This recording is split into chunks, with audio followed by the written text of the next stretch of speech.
کل کا سب سے بڑا مسئلہ یہ ہے کہ ہم جو بھی غذا کھاتے ہیں اس کی غذائیت کے اوپر زیادہ فوکس کرتے ہیں کہ اس کے اندر منرلز کتنے ہیں، زنک کتنا ہے، آئرن کتنا ہے، مزاجوں کو اگنور کر دیتے ہیں۔ حالانکہ مزاج سب سے زیادہ اہم ہوتے ہیں۔ جتنے بھی نیوٹریشن اینڈ ڈائٹیشنز ہوتے ہیں یہ بڑھا چڑھا کے آپ کو اتنی غذائیت بتائیں کہ پوری قوم اس چیز کو کھانا شروع ہو جائے گی۔ جیسے میں اب 3 غذاؤں کا ذکر کرنے لگا ہوں کہ 3 مقوی غذا ہے۔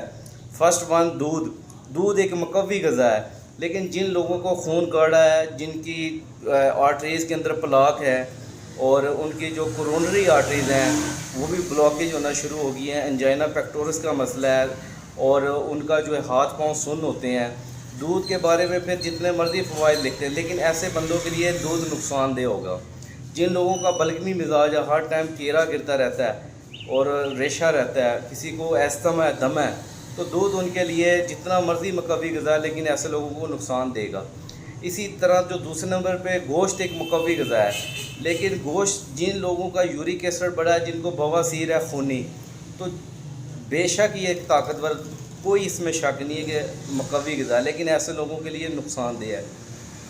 تیسری جو دیسی گھی ہے مقوی غذا ہے، لیکن جن لوگوں کا جگر کے انزائم بڑے ہیں، یرکان ہے، ہیپاٹائٹس ہے، یا جگر سکڑا ہوا ہے، یا پیٹ میں پانی پڑا ہوا ہے، تو یا گرم مزاج کے جو لوگ ہوتے ہیں ان لوگوں کے لیے جو دیسی گھی ہے نقصان دہ ہے۔